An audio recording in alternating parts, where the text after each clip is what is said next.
本节目由首次冠名大侦探的京东独家冠名播出，每周五京东首页拉一下，猜真相赢大奖。零蔗糖好酸奶，探案更出彩。感谢新一代健康酸奶 AMX 对本节目的大力支持。不开心就来撕我，快乐星球还不够。本节目由1亿年轻人的快乐星球撕我 APP 赞助播出。加入芒果 TV 会员，抢先看正片，尊享超前彩蛋。名侦探俱乐部节目同款实景独家原创密室体验，尽在 MCT。大侦探规则升级，设置侦探排名榜。本期由代理会长根据游戏结果发放由京东提供的侦探徽章，玩家根据徽章数量进行排位，最终侦探排名前4的玩家将获得本季俱乐部闪耀侦探称号。侦探徽章结算规则如下：单期投凶时，侦探可在2轮各投出1票，共计2票；侦探助理及其余玩家可在第2轮各投出1票。若检举凶手成功，投票正确的玩家各获得1枚徽章。侦探若2轮都投对，则额外获得1枚徽章；若检举凶手失败，则真凶获得6枚徽章。此外，每期将由内投选出1名 MVP 玩家，代理会长可投2票，玩家每人可投1票。MVP 玩家将额外获得1枚徽章。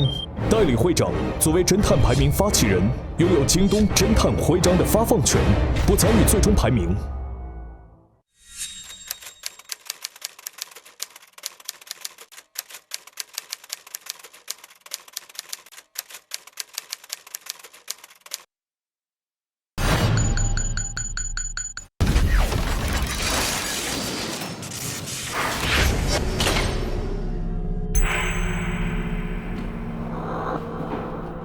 他说他是今天才碰见他的，是今天他爬那个什么出来，他发现他在那儿吗？他说因为以前我跟你坦白，以前我害过你。对，就有冲动杀人的这个可能，也许。你觉得杀人的是来自于30年的还是08年？30年的呀。对，尸体上插的刀是30年的刀，要把尸体运上去需要30年的起重机。对。而且杀人的时间其实我感觉是挺紧迫的。对呀，就是陈公学跟何嘛，他们2个人是在那儿的嘛。好，怎么？你告诉我，我觉得陈公学，你盲猜是何是吗？我盲猜是何，其实盲猜也可以，我觉得投何其实投何吧，投何自杀啊！来，投何自杀啊不，来，我们其实先投一个，我给你，我一般都是错的。是侦探把这个给到我手上的。对，各位弹幕的朋友们，是看清楚了，是我给的啊。然后也是他让我投的，也是他让我投的。我们投和这个何风口是吧？哦，你投的还是何呀？那我们一起吧，心连心，手挽手，一起，就是他了啊。对啊，来，3、2、1，走。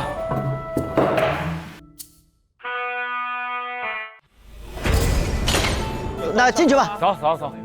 侦探，没有人可以。侦探，我想请你给大家看一下这个。对，栏它挡住了2个。我最开始看见的呢是只有这一栏它挡住了2个，现在弹窗都打开了啊。哦，这是什么？时空穿梭舱为电梯，仅在清零操作时打开，产生6个小时的冻结时空。这就为什么我们也出不去，08年的人也出不去，不是有人锁了门，是整个时空冻结了。生命体可以通过电梯直接穿梭，不同于之前的意识穿梭。哦，之前是意识穿梭，之前是意识穿梭，还真有肉体跟意识。就之前他都是用意识去干一件事情，但现在他就人可以过去了。然后呢，电梯仅可单摆使用是吧？当电梯停靠其他时空时，那么本时空将无法使用啊。若前续时空的有机生命体死亡，则后续时空中对应的有机生命体即可消失了，对不对？对不对？过去了死了就没有未来那个人了，就消失了呀。因为你的过去一定会影响你的未来的呀。就是比如说，举个简单例子，如果08年那个死在这儿了，你不会找到那个30年的尸体，它消失了。哦，对，就这意思。因为现在我们可以说是08的，因为他手机里的那个手机里打开的是他说到是08年的啊。是08。那么清零程序仅开启1次，请慎重使用。哎，这东西谁发明的呀？外星人啊，芒果星人也并不是他，他是怎么得到这个的？之前说过吗？他发现的呗。等于他夺了那3个弹窗，就去那边跟08年打架，两个自己开始打着把东西给打坏了，然后出几个黑的东西给你弄灭。我能理解他去那边把08年的给破坏了，但是这边是他自己破坏自己吗？他就是要毁掉整个时空机器啊，因为他后悔了呀。他先打碎这些，他以为打碎这个就没事了，后来结果发现你现在没有亲临权限，你必须要到原始时空进行操作嘛，所以他才又通过这个去了08年嘛。那我请问这个舱就只有这一个是吗？门口还有一个，那门口这个舱到底跟那有没有关系？啊，这个舱也被毁了这是这个舱吗？这就是对啊，这个舱。这个舱也被毁了。此物为芒果星遗落物品，捡到速联系芒果星侦探俱乐部。这我们的耶，这我们的东西啊。哎，我有一个想法，如果说一开始我看见这个人进入这个电梯，我摁了没有反应，是不是就是说他已经过去了？对，他在使用的时候你就没办法使用了。那如果后来我们在这又摁了，他能用了，就等于那人回来了。啊，是这意思吗？啊，那是他回来了，还是凶手回来，还是谁回来？等一下，我再读一下，是在使用的同时不能使用，还是？不是一个，就只能单摆嘛。啊，他停告时其他时空无法使用。我们能使用，就说明就有人回来了，有人之前回来把电梯停在我们这个时空了，我们才能去。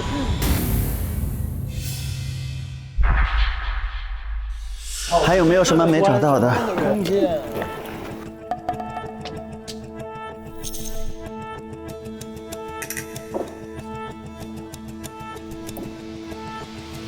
哦，这个笔记本。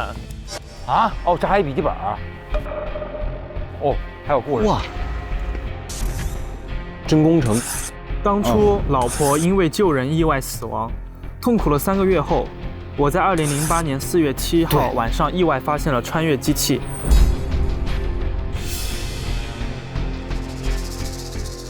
我以为就此掌握了人生的遥控器。第一次我救下了老婆，邻居郝老师死了，他的儿子变成了混混，女儿陷入了昏迷，我自责万分。我妹妹在昏迷了3个月之后，她说她想起来了，车祸那天的时候是甄叔叔把妈妈推下去的。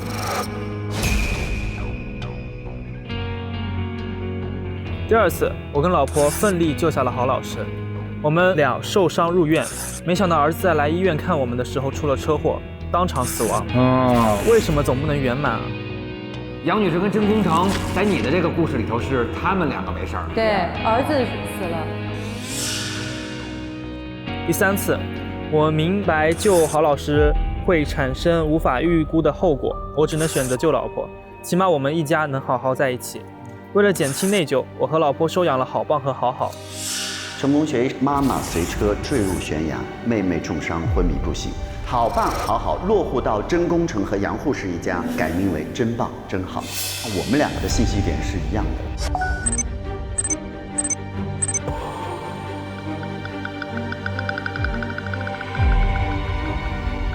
本以为我们可以这样幸福的生活下去，没想到几年后老婆还是离开了我，而我和儿子的关系也越来越僵，他甚至逃离了我身边。为什么？我所做的一切只是想要一个圆满的结局啊，为什么总是不能让我如意？还是离开了他的原因是抑郁哦，那个是真实的生活啊。对。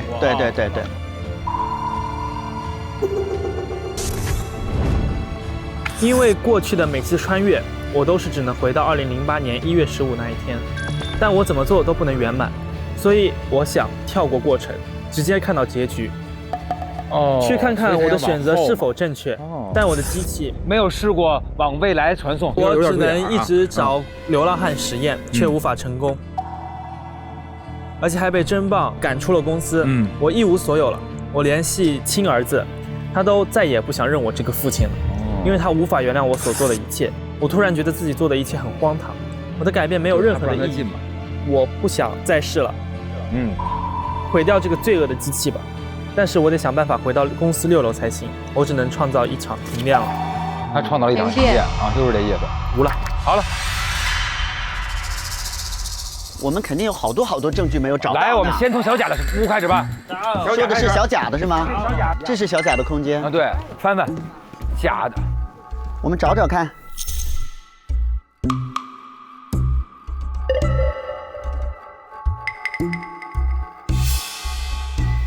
哎，有啥呀？没东西。有。嘿，福利彩票嘛。彩票。你兑换了24266。这是你哦，就是你之前那个彩票嘛？对了，奖的。中奖那张彩票上面写着真的名字。哦，这个没有写真字哎。刚才那个真字是你们写的还是他写的呀？本来就有的。真字这个在这里。哎，为什么2个呢？哎，这是新的，这是新的，对不对？我，对，没错，这是新的，没错。这是我今天晚上9点去拿的，因为这张不见了。然后我今天真不是告诉我他拿了那个监控，然后我就找他，我就删监控的时候，我就看到了这个彩票啊。然后我以为是他发现了我跟他换彩票这件事情，我以为被他偷走了，所以我就把这张彩票拿回来了。他就是以为这张被真拿走了呢，所以他又拿回来。这是你今天拿的，对不对？是的，我今天拿的。所以这张才是他原始的彩票。这张是你原来兑换的吗？你兑换的吗？对吧？这个是你莫名发现的吗？按理来说你不应该发现那个东西。就是问题是你去的，你这个时空的真的家里是不应该有这个的，因为真的那张被你偷走了。对，那我也不应该有2个呀。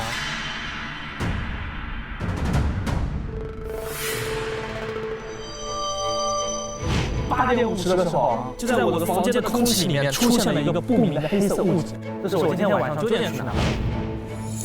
他跌到了别的时空。我今天遇到那个真，他问了我一个问题，就是说，如果是你，你怎么选？他说你怎么选，就说明他不是原始时空的真，因为原始时空的真没得选择，他也没有选过，对，只有后面的真口袋里才会有这张从我这偷过去的彩票，从我这偷过去的彩票。这个是在08年的真的房间里面找到的，他的全家福。好棒，好好，落户到真工程和杨护士一家，改名为真棒，真好。 08年1月15日下午3点20分，杨护士当场身亡。08年的真不应该有这个照片。今天这个死者是原始时空的真，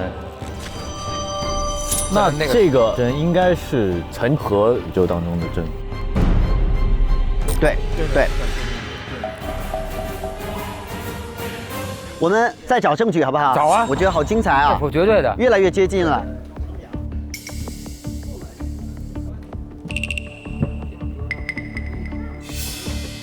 空的，空的。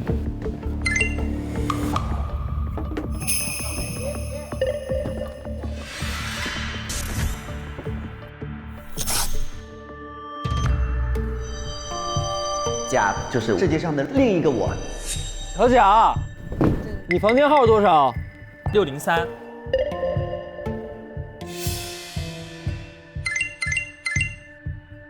对，603对了。603对了是吗？ 这是和风口的空间。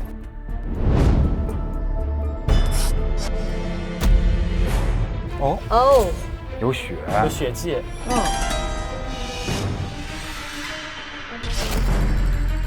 这是我的衣服，看风格就知道破破烂烂的。哎，这个位置就是那个刀孔。但是为什么外套破了，里面的也没破？他就是结实呗，这人。 就是身体好，衣服都没有破，为什么？好问题，为什么呢？就说明你是几点钟看到真往电梯里走？9点05。你看到的是我。哦。我穿了他的外套，然后血迹透过我的衣服。哦，对对对。 那你为什么要穿他的衣服呢？因为真他来找我，他就跟我说他要改变这一切，然后呢他就走了。没想到8点55他回来了，这儿有一个伤口，手里拿着一把刀，他跟我说，他毁掉这边的时空机器的时候，提醒他，没有用，你得回到08年去。于是他就坐时空机器去了08年，结果他在毁掉那边机器的时候，真跟他发生了争执。30年的针跟08年的针发生30针要毁掉08的机器，08针不同意，他们俩开始厮杀然后08针就捅了30针。30针因为当时已经受伤了，他觉得搞不定了，他就坐机器回来，然后呢找到我，求我去到08，杀掉08年的自己。他说，因为我原来只想毁掉机器，但现在如果到这一步，我只能牺牲我自己。所以你们之前的那个判断是对的，他最开始并没有想牺牲他自己。就像你们说的，他还有一个小孩儿，他原来以为毁掉机器，那就回复到原来的那一条线，对那个使命那条线去，结果他没有想到08年的自己那么的执拗，然后他就求我说要我去杀掉08年的自己。那你为什么你能同意呢？因为我觉得虽然我的命运不会因此而得改变，但是他跟我说，如果不杀掉08年的自己，他会再利用这个时空机器，不断的去修正自己的人生，从而产生非常多的痛苦的另外一个我。所有他的一切的基准，他都会以偷我的彩票作为他的一个开始，我觉得是有道理的。所以呢，我就想，那行，那我去帮你杀掉08年的自己吧。这个时候我就让他在我这窝棚里休息，然后呢，为了避免自己溅一身血，我就穿了他的外套。与此同时，我为什么能够相信这个东西能穿越，是因为他拿的这把刀上面写着08年的那个限量。我印象特别深，是因为这是他钟爱的一把刀，然后10年的时候这把刀断了，他特别难过，所以这证明真的是08年带过来的一个老物件，所以我就拿着刀过去了。9点05分，我进了电梯，电梯门打开的时候，我发现我回到了08年的幸福里。于是我就去到了真的房间，他回头看到我很惊讶，我没想太多，一刀捅进去，捅到他的腹部，杀掉了他。什么意思？我没明白，认了，现在就结束了。你听我说，我就摸了他的鼻息，我确认他死了。08年的针，我确认，我看到那个08年的针死了。16分的时候我摁电梯，用不了了。我知道了。我现在知道为什么，因为9点10分到9点20你在用电梯。不，我10分用的电梯。对呀，再回去的时候是20分。对呀，我16按的时候用不了，是因为电梯被你带到这边的时空了。哦，就是带过来了以后就。我那边就没法用了，他不是说了吗？为单摆嘛。啊。对。只有我再回去20分，我再回去之后，然后那边才能再开启。我就赶快跑到天台躲起来。躲了一会儿之后，我就看，实在，我觉得也没人了，然后看了一下，9点30分我来摁电梯，哎，可以用了，我就赶快跑回去拖尸体，不翼而飞，尸体没了，地上一滩血，刀在地上，对，就是那屋那样啊，尸体没了啊，我就不能待在这儿了，尸体去哪了？我就坐电梯回到30年嘛，9点30分，30一打开门。尸体躺在地上，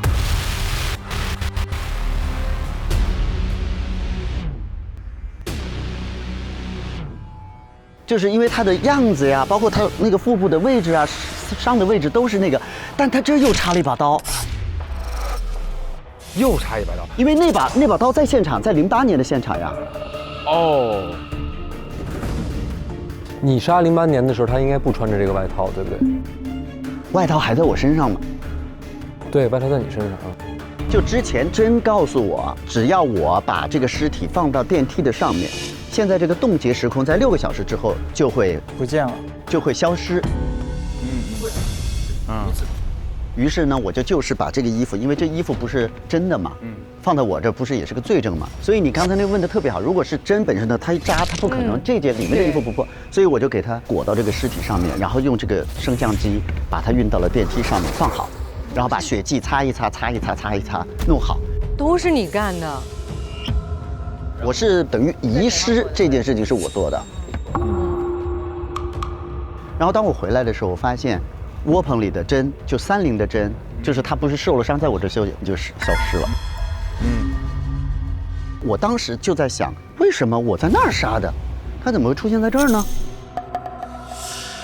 还有一点，那刀也不是同一把刀啊。我就在琢磨这件事情，后来想，今天发生的事情都太奇怪了，所以呢，我一直没有理清这个逻辑。现在呢，我觉得我杀掉的应该是跟你们聊过天的那个针，因为你们见到过一个针兜里是有彩票的。我今天遇到那个针，他问了我一个问题，就是说，如果是你怎么选？我去找他，我就删监控的时候，我就看到了这个彩票。因为他也摸了暗物质，他也叠到同一个时空了。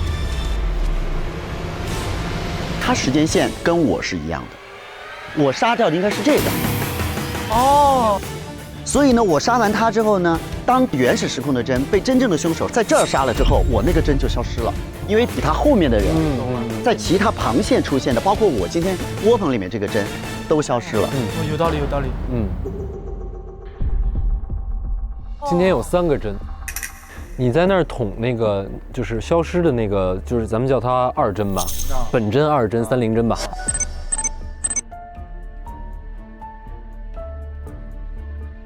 就是你捅2针的时候，他是穿着咖啡西装，就跟我们见到的一模，我跟我见到的现在的这个尸体一模一样。他那个其他的尸体消失是在本真咽气的那一瞬间，瞬间消失。对，所以你现在能认的原因是因为你刚才看了那个设定，对吧？第一是看了那个设定，第二点就是你们说过这个针口袋里面有彩票，证明一定有一个不是原始时空的针来了，不然的话我不能解释为什么我那个针不见了。因为如果只有一个针，就是原始时空的针出现在08年，那么是我确定他死了，那我就是真正的凶手。但是如果多一个针的话，我就知道不是我了。明白。就那个彩票出现非常关键，包括跟你聊天，他说你要怎么选，因为原始时空的针是不会说这句话的。是的，是的。而且你的故事里有确定说我们遇到的也不是30年的针，对吧？因为30年的针已经受伤了，在这休息呢。现在关键的是谁遇到了真正的原始时空的针，因为只有他的尸体能够留下来，其他的尸体都消失了。哦，就本真应该是不是？就是那个。对。我觉得我们要盘一下时间线，05分是我在用，我把它从30开到了08。然后10分是欧在用，对，他把它从08又开到了30，对，到20，然后你又把它开回来，开回了08，对吧？所以呢，9点半我就能用了。我把它从08开到了30，但这个时候尸体已经在这了。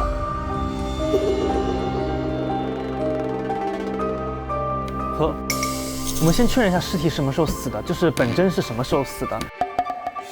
它必须晚于你捅那个2针的时间。对。然后就是你看到尸体到你捅2针的中间这段时间。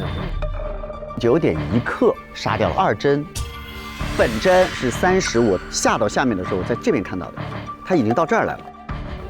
但是30分和到了30就看到尸体就倒在门口嘛，那说明你欧从20回去的时候，尸体还没有在门口。对吧？不然他就会先发现，不然他就会先发现嘛。等下，我们再确认一下，我们最后一刻是那个电梯是在08还是在最后一刻在30？因为是他最后一下是他开回来的嘛，所以中间有人用过。不然本真怎么从08到了这儿？有一个可能，本真有可能他为了跑，或者他为了要穿越，他可能从08有机会到30，然后在30这边被陈杀了。但电梯就没法回去。是的，电梯回不去了。那就变成凶手必须从08往这边来。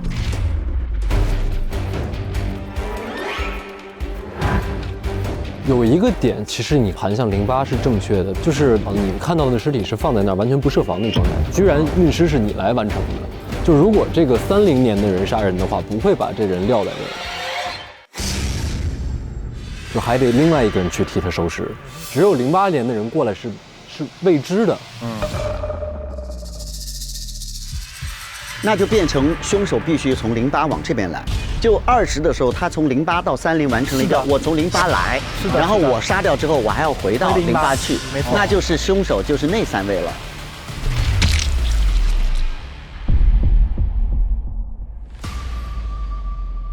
好的，我们先看看别的，还有啥？这个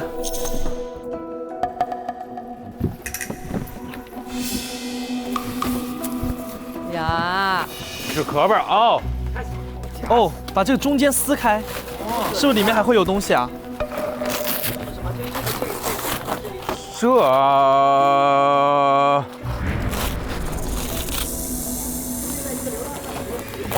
哦，有，这里，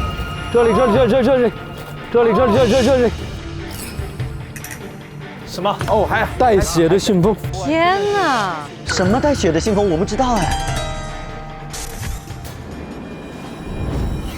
富贵，我的老邻居，当你看到这封信的时候，我应该已经消失了。对不起，我骗了你。我已经按下了清零键，6个小时之后，由我创造的所有平行时空都会消失，包括属于平行时空的这个你。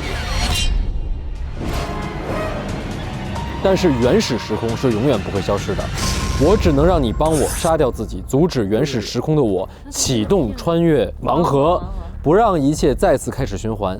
今天我才知道，我的每一次穿越都创造了一个平行时空。我试图不断回到过去来改变悲剧，反而让悲剧在不同时空反复上演。我执着于追求所谓的完美，却忽略了一直在我身边的儿子。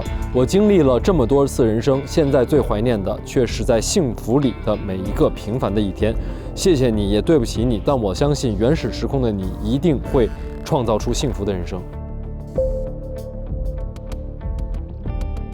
我会的。他是真的骗了你回去了，是吧？哦，对他骗他回去了，只是牺牲了他现在的他嘛。对，我们都要消失了，你好好过啊。只有我一个人啊。你本来就是一个人。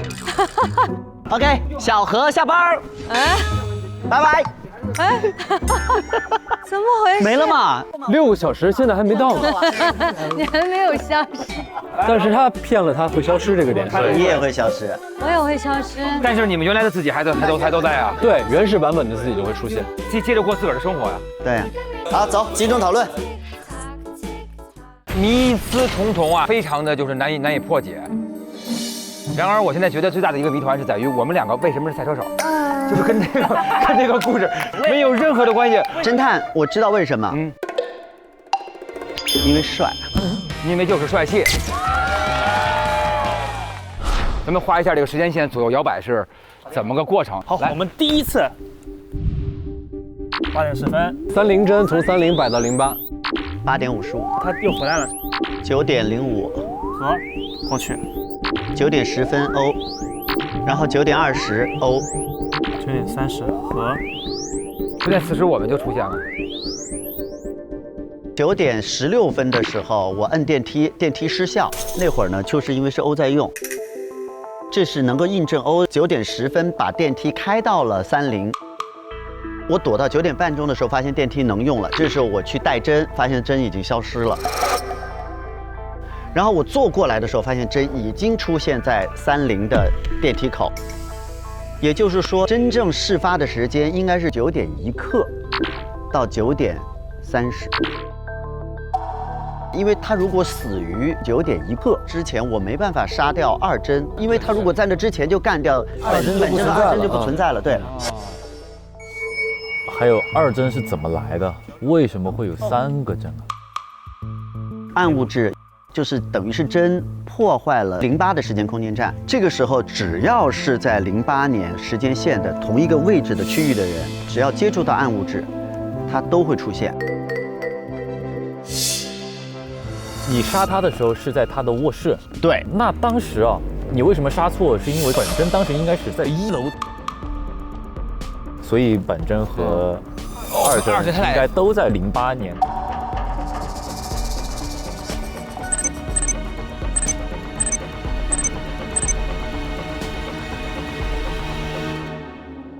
你看到30针受的伤，然后他手上拿了一把刀，那只能是他手上那把刀捅的他，对不对？所以他对，应该就是被扎到这儿了，然后我去找救兵，他就这样。对，现在的问题就是08的刀带过来，然后你又带回去，而我带过去杀他的刀有血迹和刀本刀在08的他的那个房间里面。但是尸体上的刀是30的。现在在想一个问题，08针它是什么时间到这边的？就还是说被凶手给带过来的？因为前面大家来回的时候没有说用一趟电梯，就有没有可能一种极端可能性，真自己过来了？比方说真过来了，然后这个时候有一个30的人，比方说陈，他隐瞒了时间线，他过去过，然后08年有一个人阴差阳错的，那我咋回来啊？就假设啊，在这10分钟的窗口里面有3个人用过电梯，第一个是死者，他从08到了30。他在30逛的时候，陈从30去了08，然后在陈在08闲逛的时候，08的某人从08到了30，把这08针杀了之后，他回去08之后，首先电梯啊，他过不去，除非他们是合伙，不然陈就会说有这个时间线了。现在 bug 是在于说，30的这边的人没办法把电梯弄下来。弄下来之后，我们又必须要把电梯开回去，于是电梯又不能出现在30，这是逻辑的 bug， 所以呢排除30。那么08的呢又有一个问题，除非跟着一起坐电梯下来，要不然就弄死了下来。可是刀又是30年的，所以呢，这个凶手还真的是从08跟着来了，跟着他来的。俩人一趟电梯过来的，对，俩人是，要不然的话，真自己过来了之后，电梯会停在这边，那就只能是08的了。什么样的关系让真可以带着这位凶手一起到30来看看？我觉得08针跟谁都不可能一块进电梯的。他当时已经跟30针发生了搏斗，他回来是带有明确目的性的。我要是他，我这时候谁都不带了，我跟你们谁犯得着我带你进电梯？还有一种可能性是他看到真进了这个电梯，然后尾随进去把他打晕了。尾随是很有可能，就是凶手其实尾随真从08跟进了电梯，然后在电梯里面可能打晕了，或者起了争执，然后那个08真说你跟着我干嘛？结果我们一看，哎，这是哪儿？就是这个人本身可能甚至都不知道时光通道，然后在这个过程当中，他在30杀掉了他，然后他才知道哦，这个电梯是这个功能，然后很仓皇的坐这个电梯回到了08，也是能讲清楚的。就是欧的昏迷时间比我们都要长10分钟，这个事情很可疑。假设如果他撒了这个谎的话，他隐瞒的这10分钟能做什么呢？我这10分钟起不了任何作用，因为所有的事情都是在那之后才发生的。但是也有可能一个点啊，就是欧从30带了把刀下去，在08把真给杀了，然后再把他运回去。啊？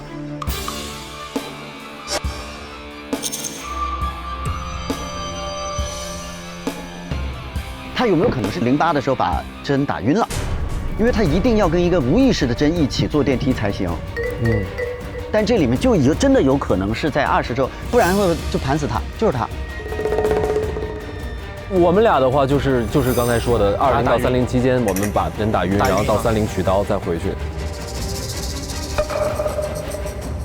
就只有2种可能，一个就是刚才你说的欧20回去的时候带了30的刀，然后杀了之后把尸体再通过这个08运到30，然后他自己再回去。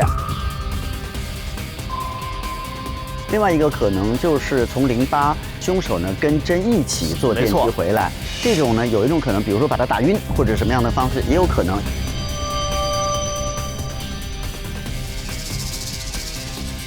来，请你们3个说一下，你们3个不是你们3个各自，我说晕了啊，请你们3个说一个各自不是自个儿的理由。我是昨天联系上的30年的我，他才告诉我未来的某一天真会把我推下楼。我必须要在他推我下楼之前把他杀了，我才能阻止这一切。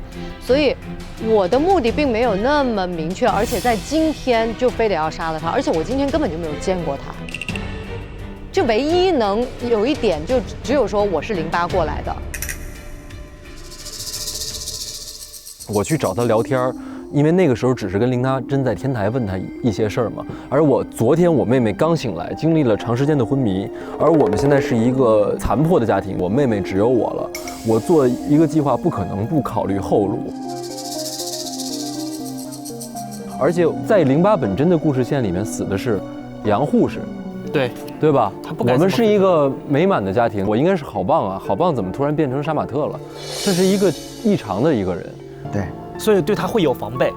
因为你突然看到一个杀马特出现在你面前，那怎么了？那正好说进来聊聊问问，我要用我的发型愁死你啊！然后那个人就被愁死了。哇，好难看，好难看，最近是多想不开，好难看，多想不开。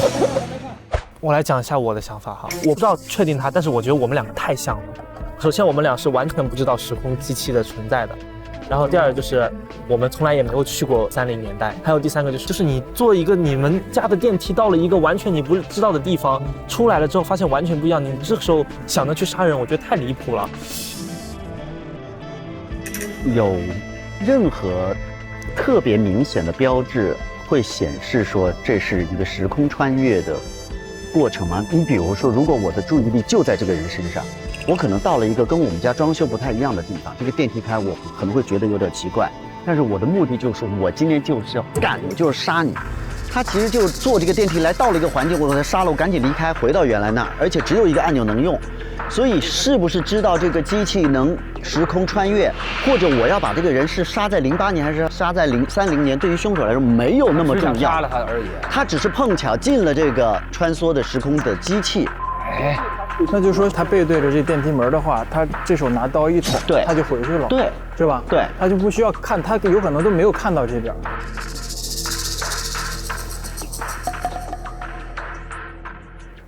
我有一个问题，就是08真虽然在这个时间节点上知道了这个穿梭时空的机器，但是他真的已经知道这个机器该怎么使用了，就在今天这一天。我觉得他应该不是很清楚，因为他从来自己人没有来过，他那会儿还没有做过任何实验，所以有可能上电梯的这俩人都不知道这个电梯会去哪。哎，对，本真可能也不知道，对，这样才会让他上电梯。那他不怕这个时候撞到别人吗？电梯这是个公共区域，谁更知道出来之后会更觉得这边不会有人，或者是更会觉得说就算有人看见我，我也不是这时代的。刚刚去过的，在这转了一圈发现一个人没有，是吗？对呀。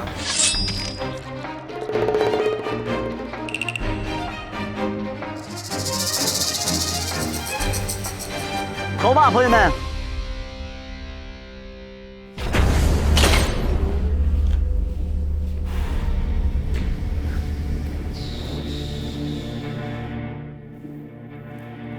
首先，根据我们最后一次，就是我跟侦探一起出现在这个空间里的时候，所有属于08年的时间的人都在08年的空间里面，所有属于30年的人都在30年的空间里面，所以所有人如果坐了电梯，一定是走的来回，尸体在08年的空间里面，死者走的是一个单程，死者走的这个单程是某一位嫌疑人走的来回的其中的一程。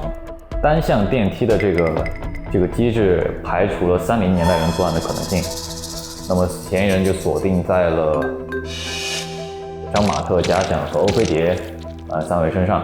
从一切从简的这种角度来说呢，时间线上最可疑的欧菲蝶就是我们最后要锁定的嫌疑人，所以我会投欧菲蝶。我比较愿意相信是08年的这3位。凶手是跟这个08年的这个真产生了一些争执之后，他是没有任何设计的，说他要用哪一个年代的刀去杀他，他只是争执之后起了冲突之后，顺手拿到看电梯旁边有一把刀，就噗插了他一下。首先甲呢怀疑真知道了他投彩票的事情，所以他更怕的是真来找他，他就会问，你兜里的彩票是哪儿来的？然后真说什么彩票啊？他说彩票的事你不知道啊？我说不知道啊，就没有办法争执。张马特的争执的点是，他说你是不是你杀了我的妈妈？我觉得只有这种情况，这2个人才会争执起来。所以投张马特。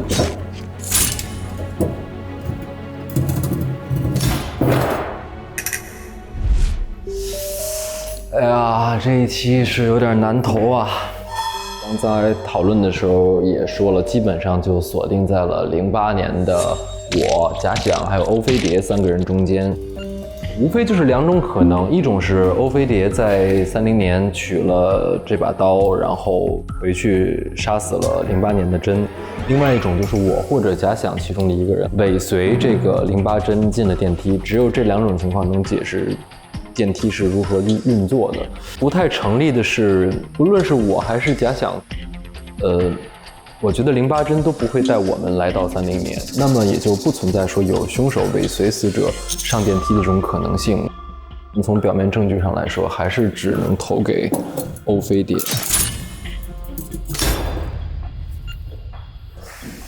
他们都怀疑我，虽然我也解释不清楚为什么都投我，但是现在有一个问题啊，我想的是，凶手肯定引掉了一个时间线。他提前到了30那边去，把真杀了，然后他又把电梯摆回到了08，让何可以从08过到30去。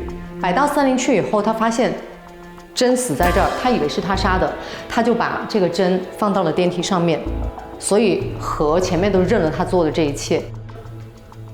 只能推2个人的话，一个就是张马特，一个是假想，我可能会投给他，好吧？太难了。首先，30年代肯定排除。张杀人动机很大，为什么要为妹妹报仇？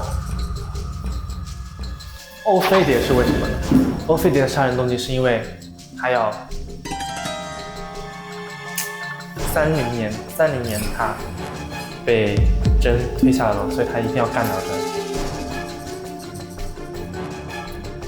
真的很难下手。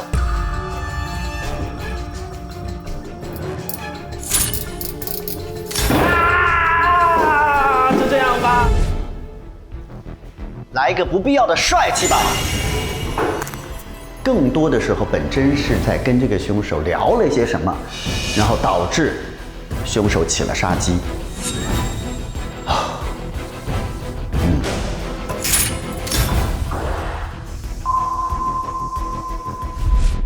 我本身排除了欧啊，然后所以说现在就剩下张跟贾。现在理智已经完全被情感打灭啊！身为一个侦探，感情用事非常不对，但是现在没有办法了，我就是这么有感情的一个人。好。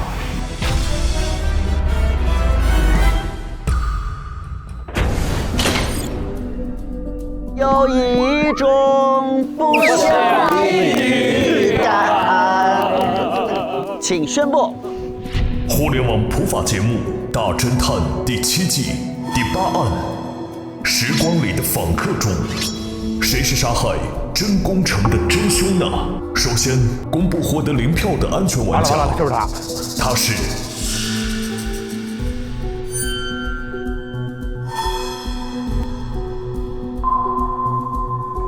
陈公学。陈公学，我是郝店长。郝店长。假想，谢谢大家，0票，谢谢大家，我0票。穿套装还是有好处的，西服套装都是0票。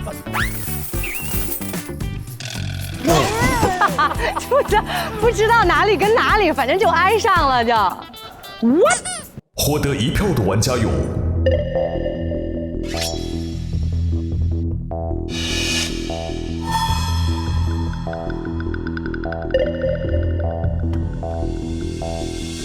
何风口。就是他了啊！来，3、2、1，走。剩下的票数集中在张马特和欧飞碟之中。看看这一对男女，他们2个人啊，这不是是你吗？还演？投钱，还演？现在演就多了。啊？有可能平票吗？不会。张马特和欧飞碟互投了对方。从表面证据上来说，还是只能投给欧飞碟。张马特隐藏了一个他自己的这个时间线。现在就是看，哇，图领航，大漂移。时间线上最可疑的欧飞碟就是嫌疑人。投给张马特，希望他替妈妈出口气。目前还是平的，我的天哪！我就说今天凶手是 MVP 啊，玩得好，真的凶手真的玩得好。玩得好。那么，谁得到的票数会更多呢？马特，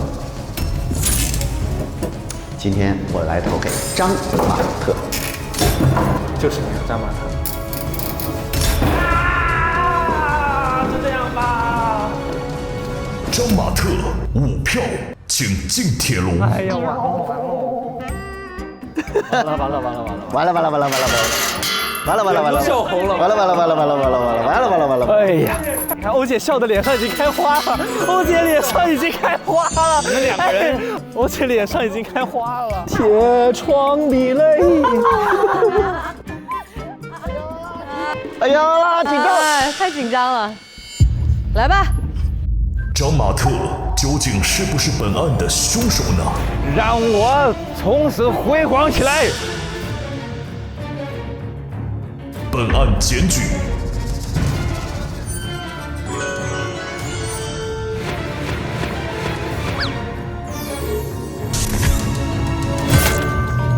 我是凶手，张马特。成功！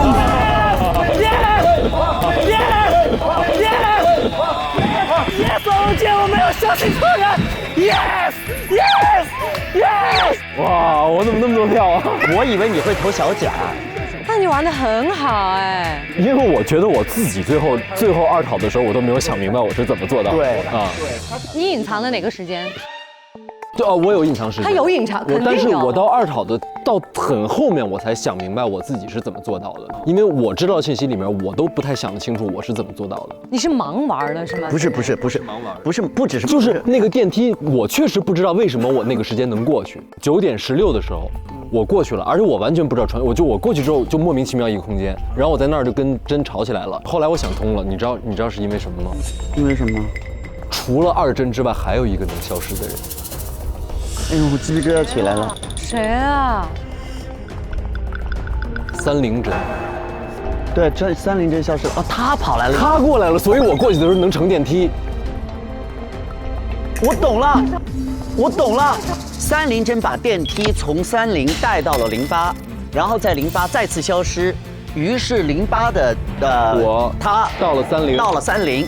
他来了30之后，他并没有马上遇到08的本真，而这个时候欧又把电梯从30带回到了08，这个时候08的真要回到30来搞这个时光机器，要把它复原，他要再次使用，于是08的真本人一个人来到这儿，他在这儿发生了争执，把他杀了，杀完之后他自己回到了08。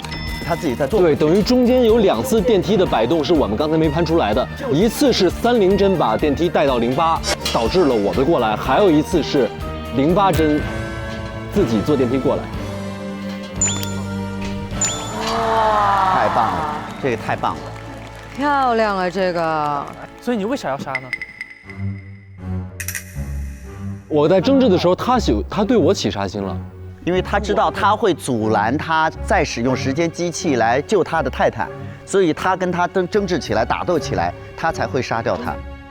我们争执的时候，他勒我脖子，他对我起杀心了，所以我顺手抄了边上的刀。你们想知道我的关键证据吗？是什么呀？在那个头套下面的发胶里面，你们可以找一下。头套，谁还要去看真相吗？没有人庆祝侦探的成功吗？哇，真的好孤独。赢了之后，没有人在乎我，我从来没有得到过侦探的勋章啊！这件事从来没有发生过。他们就是，哎呀，我不是每期都得侦探标好吗？这个事儿很值得庆祝的，我陪着你。你看看是不是？有点不容易。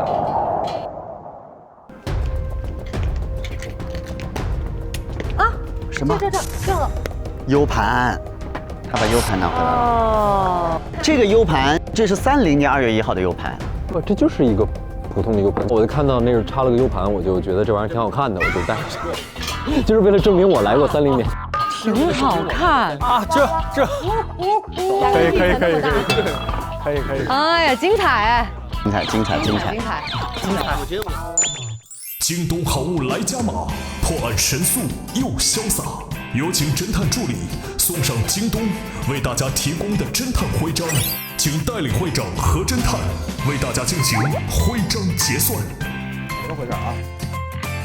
祝贺侦探，谢谢您了，祝贺浩浩！哇，天地自有公道啊！我拿到了啊！的心感谢有你。祝贺欧，谢谢。祝贺晨晨，玩得好，真的是玩得好。他真的 MVP。今天是有史以来第一次有一个玩法是凶手自己中间有一个他不知道的，凶手不完全是上帝视角，对不对？是吧？他自己也不知道。今天真的 MVP。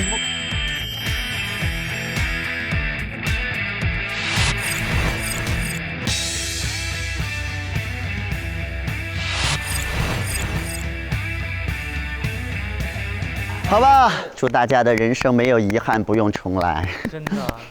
你比如说，我自己从我自己这个故事的角度出发，就是虽然我一直很倒霉，但是一开始我就想错了一个方法，一个就是偷取了别人的智慧，然后也就是用自己不应该拥有的财富开始了所谓自己的这个探索，最后果然一错再错。所以呢，确实是一生唏嘘，但是也觉得确实是值得思考的，就是你的就是你的。没错，包括真也是，他用一次次改变，最后发现最后带来是更多的悲剧，所以让人唏嘘啊。最重要的是珍惜当下呀。没错。而且很多时候真的要珍惜生命中的每一份精彩。对，我真的一直在研究这个跟未来的自己对话的可能，但其实不会有这样的可能。刚才那些都是幻想吧，对不对？像一个梦。对，像一个梦，所以还是要努力当下的每一分钟，改变自己未来的人生，让自己的未来变得更好，只能靠当下的自己。我觉得这个故事大家不要忘了，我们现在是在一个特殊的时空场里面，还有6小时，我们其中一些支线的人格就要消失了。我们要给活在主线剧情里面的小贾留下最好的祝福。你要在这个故事中继续走下去。我会照顾好你们每一个人的。因为我觉得有可能你会因为，这个故事里面的一些朋友或者是一些支线人物的离去，虽然我们只是短暂的这6小时的相处，你可能会有一些心里会有一些波澜。希望你不要想那么多，更希望你一觉醒来就忘记了。而且这个时光机器是芒果星人留在我们这个宇宙的一个，我不能说是一个礼物，它留下来这么一个东西，我觉得有可能不是让我们拿来做这些用的，它可能有的时候就是提醒我们，就是每一段正在经历的才是最宝贵的。我们也祝福我们唯一会在这个时空线里面继续走下去的小贾。我想给小贾留一句话，作为6小时限定的朋友，不管你将来遇到什么，楼主，我们永远顶你。是不是很有年代感？来，我们要走的人45度不流泪。好了，我们要开着摩托继续我们的大步前行。在另外一个世界里，还会有我们快乐的幸福里。我的未来的我没有那么成功，但是妹妹还在，对吧？妈妈也在。对啊，其实一个会比现在的世界更让人欣慰。对啊。好，京东好物来加码，破案神速又潇洒。本节目由首次冠名大侦探的京东独家冠名播出。谢谢京东，谢谢。零蔗糖好酸奶，探案更出彩。感谢新一代健康酸奶 AMX 对本节目的大力支持，谢谢。兴趣相投就来 Soul 探案剧情聊不够。本节目由1亿年轻人的快乐星球 Soul APP 赞助播出，谢谢。本节目由探案都爱吃的 M 豆巧克力赞助播出，谢谢。五谷营养好周到，探案再难不烦恼。本节目由银鹿好周到赞助播出，谢谢，谢谢大家，谢谢大家，谢谢，谢谢大家，祝福京东陌生一兴隆。6小时后关门了是吧？不会啦，拜拜拜拜拜拜拜拜拜！你还太可爱了，关说我冤枉你了。玩得好 MVP， 棒，拜拜拜拜。最后应该做一个特效，我从笼子里消失了。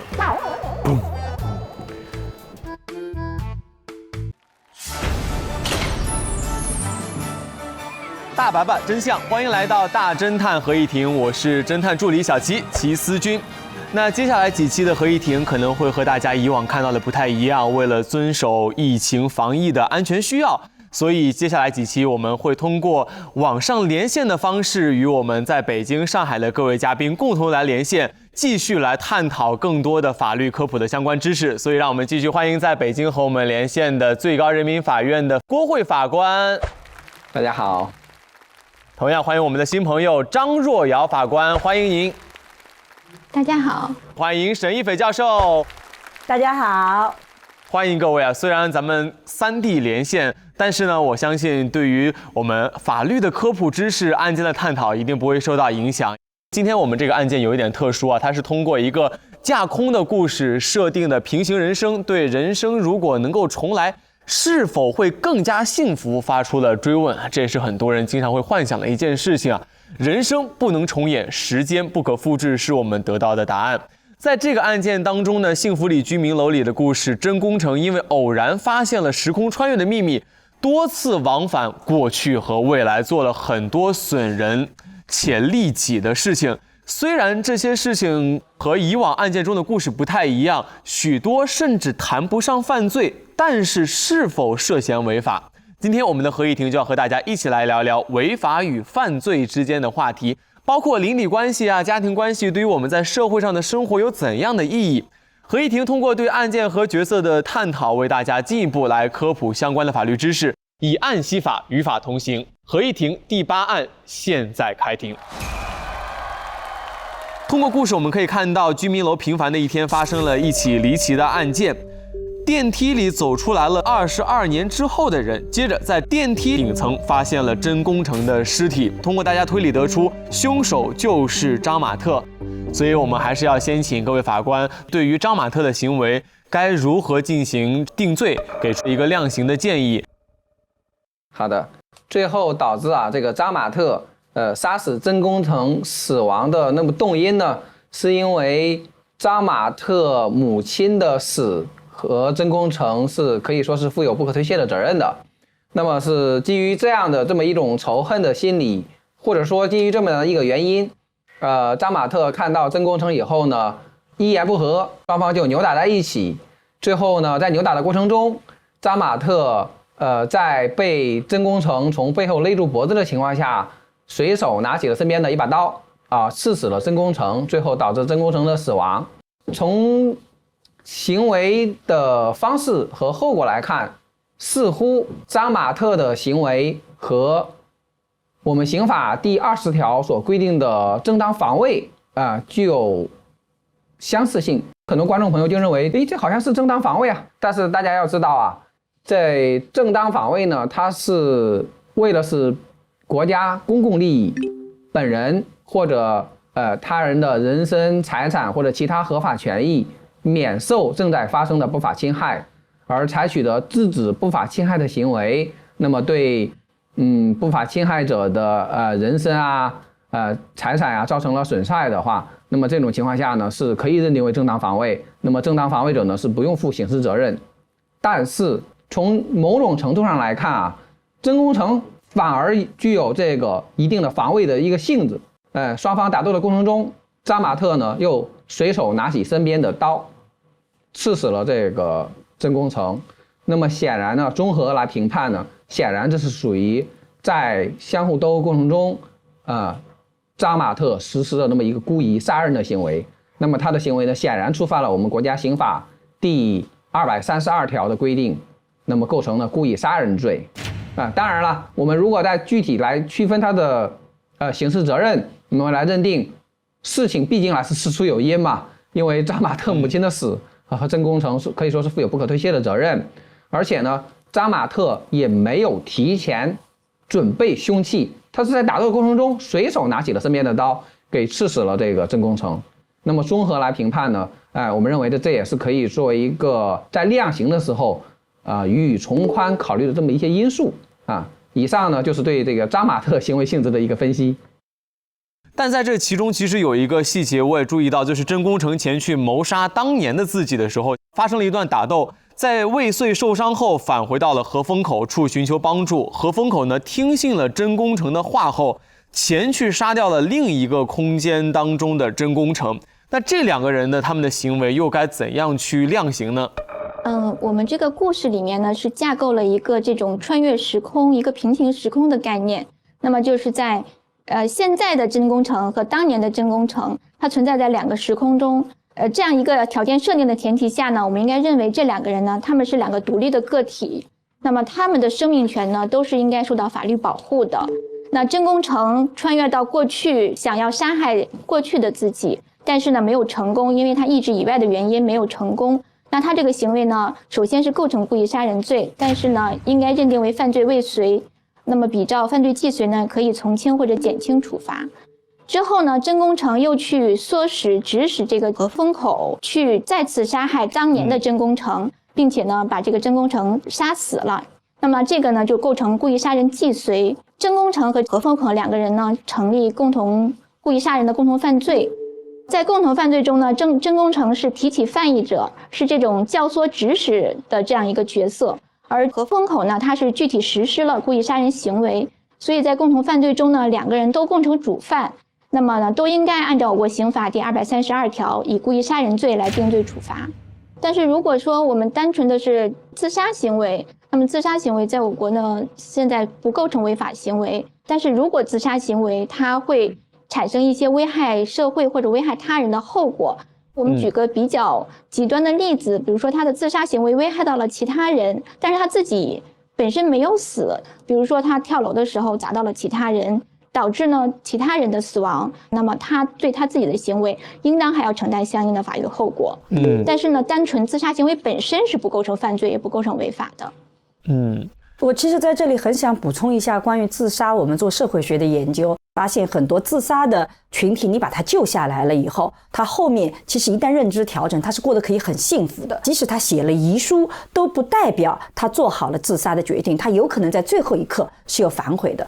所以你作为身边的人，你去促进他自杀，你去鼓励他自杀，我们在社会伦理上是要坚决的去制止的。在这里也想强调一下，那些当看到特别是网络上或者说甚至是有人意图想去跳楼啊，或者说跳河呀，那么在旁边去起哄，那么对于这种起哄加秧子鼓励他人去自杀的行为，你帮助他人自杀，你促使他人自杀，这就是一个帮助犯，是可以被追究故意杀人罪。那么我想劝告这些起哄加秧子的人，请你们收住自己的嘴做一个善良的人，否则的话，你不但要遭受道义上的谴责，更可能会承担严厉的法律责任。那在故事当中，真宫城也是一次次的去穿越，去做了很多改变客观的事情，很大一部分还是和自己的欲望有关。但是有些事情是错的、不道德的，可是他是否会犯罪呢？达到这样的一个标准，究竟如何去区分违法和犯罪这两个概念？他们之间就是有哪些的联系或者是不同？我们还是要请两位法官为我们来解答一下。大家知道我们的每个公民都被法律赋予了应当享有的一系列的权利。同时呢，法律在赋予公民权利的同时，也规定公民应当承担的义务。你如果违反法律的规定，或者没有履行应尽的义务，那么就应当承担相应的法律责任。那么对于法律责任呢，从轻到重，大致是可以按照民事责任、行政责任和刑事责任来进行这么一个划分。那么民事责任，比如说民事侵权，比如说在网络上，那么你发表了一些不负责任的话，可能侵犯了别人的名誉权，别人就可以提起民事侵权的这么一个诉讼。那么如果你发表的不负责任的言论达到一定的程度，公安机关行政机关可能就要介入就要处以罚款或者说是警告或者行政拘留治安拘留这么一个行政处罚。那么如果更严重，如果造谣侮辱诽谤他人被转发超过500次，那么就有可能触犯了刑律，那么就要被追究刑事责任。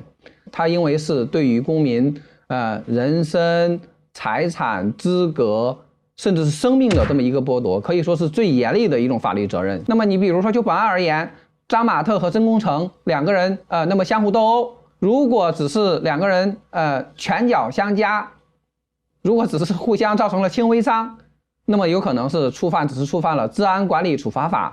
那么依照相关的规定啊，可能会被警告啊，被罚款啊，或者被治安拘留啊。那么如果导致了轻伤以上或者重伤，甚至是像本案中张马特持刀把曾功成给刺死了，那么这个就需要动用刑事手段，那么就要追究刑事责任。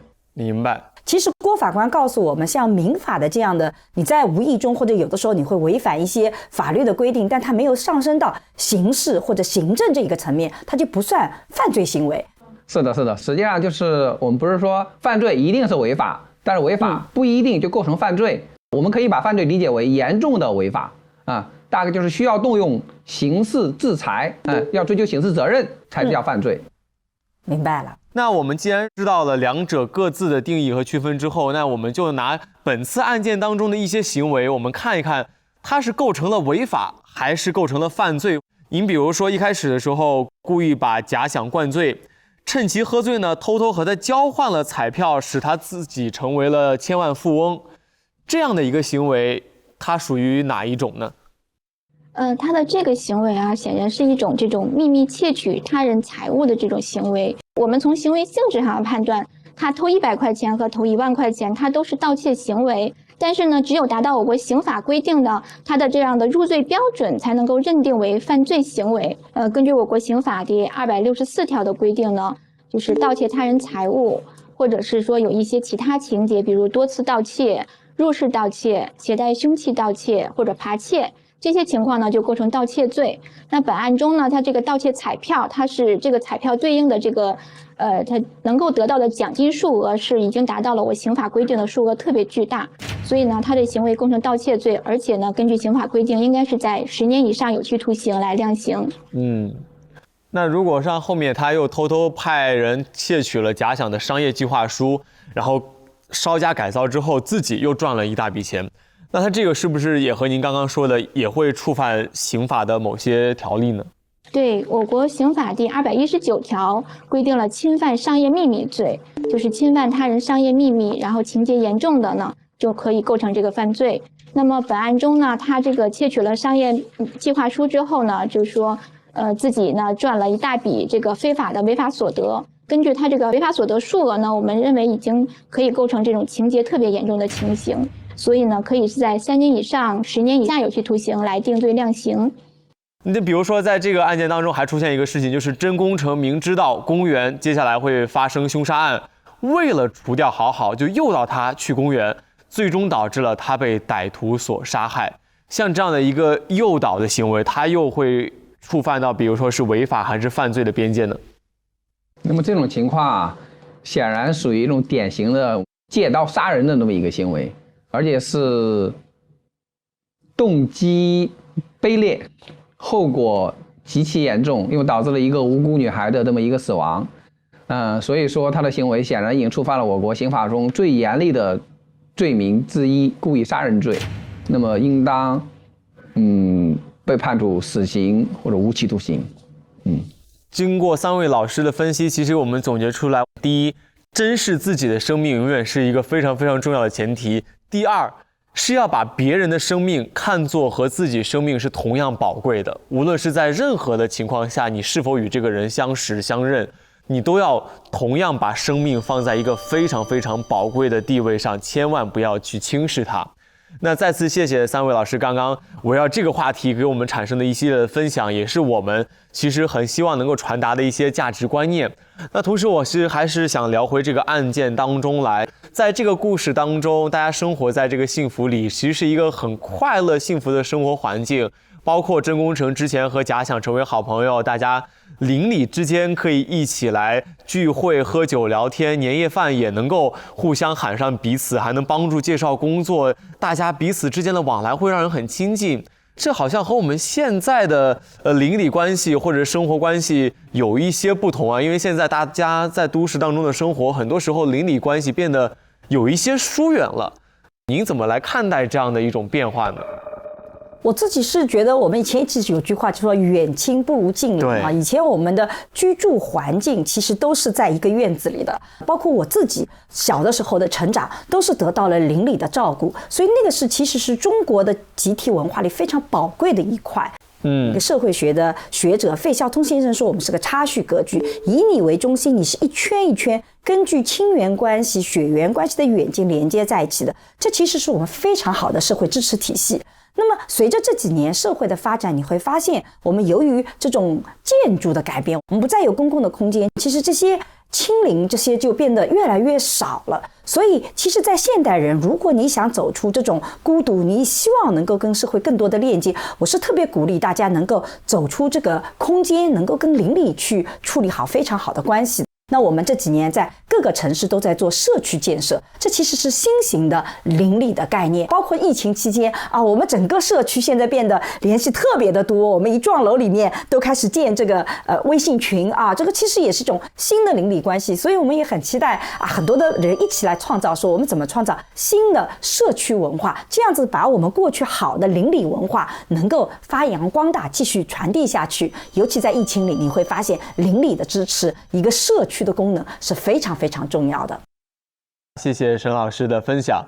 那在故事中的真在时间里面不断的穿梭，其实也是企图在时空的夹缝当中制造一点点微小的变化，让所有的故事能够达到自己想要的改变。但是命运就是那双隐形的手，所有失去的总会以另外一种方式回来。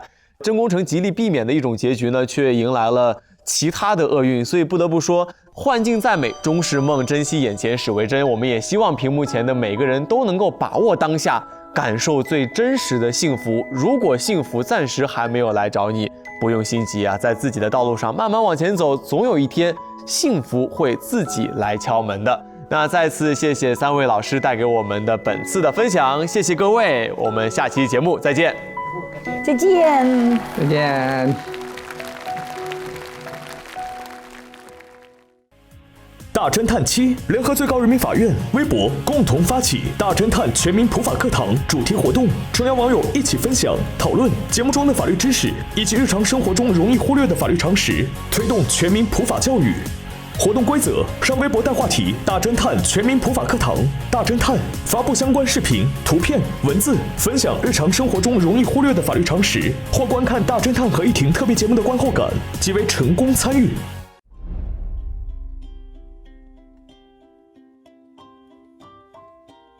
因为大家都会觉得我们如果有时间穿越这个能力的话，肯定是一个有百益而无一害的事情嘛，因为我们可以改变很多人生的节点，让自己的人生变得更好。但是你怎么知道你现在的人生不是最好的呢？对吧？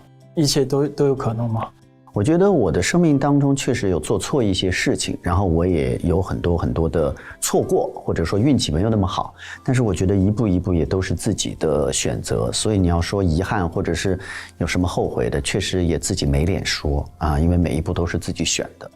对于要留下来的小贾，很重要一点就是还是要相信自己吧，因为确实是有可能你的一些想法别人看不起的时候，你其实有可能坚持一下，到某个对的时机真的会发光的。这个也不只是对假想说，我觉得其实对于我们每个人都是这样的，就是不贪小便宜，但是也不妄自菲薄，对自己的一些梦想也好，或者对自己的一些想要做的事情，我觉得还是应该多坚持一下。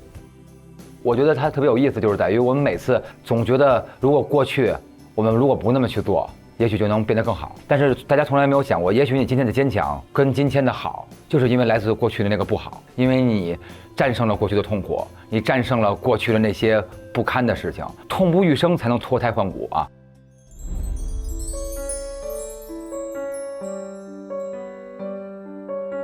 看过很多类似的故事，一个人不断的被过去的阴影所困扰，他做出所有的尝试都想要摆脱过去的阴霾，但是过去仍然会不断找上自己，最后这个人才会恍然大悟说，过去的事情发生了，我是没有办法改变的，但是其实最重要的是我还拥有当下，未来还没有发生，过去已经发生了，未来是可以改变的，当下是我可以握在手里的。我身边的人，我现在经历的每一件事情，我感受到的所有的快乐和幸福，甚至是遗憾和悲伤，都才是我现在最真实的东西。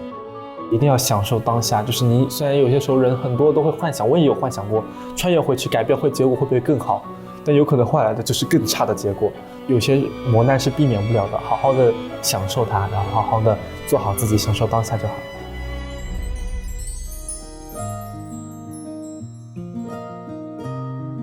这个故事里面最大的主角就是真宫城，他一次一次的想挽救过去，然后我们从他的心态转变里也看见，他不是一个恶人，他是一个深爱着妻子的人，同时对别人也有一定的关怀和同情心。我觉得这个故事教给我们最多的还是珍惜当下和放下一些执念吧，因为他不断的改变会让未来的自己觉得很痛苦，然后也创造了身边的很多悲剧。我觉得我的这个角色欧菲蝶，它整个是抽离的。我为了只是研究一个想要跟未来的自己通话的这样一个东西，但是这件事情本身其实是很虚幻的，只是说在我的世界里，我愿意相信这件事儿，然后好像在故事里，我好像真的成就了这件事儿，但其实到真实的世界里，它是不可能发生的。故事的立意还是要我们每个人珍惜当下现在的生活，包括在现在的日子里做更多的努力去改变未来的生活，而不是说幻想着未来有人告诉你你当下应该怎么做，因为没有人会充当这个角色，只有你自己决定你自己未来的命运。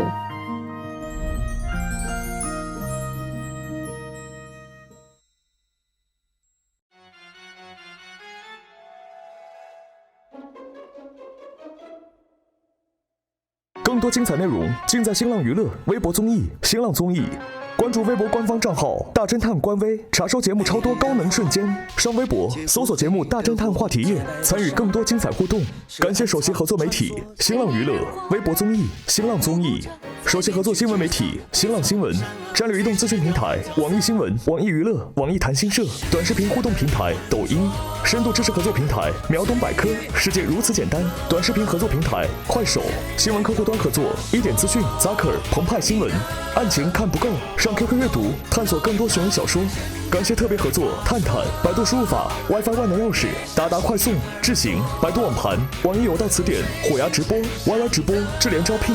感谢媒体支持中新网、凤凰网娱乐、腾讯娱乐、搜狐娱乐、中国青年网、北青网、国际在线、新闻网、中国娱乐网、360娱乐、猫扑娱乐红榜、华声在线、新浪湖南、腾讯大疆网、大众网、亚洲娱乐网。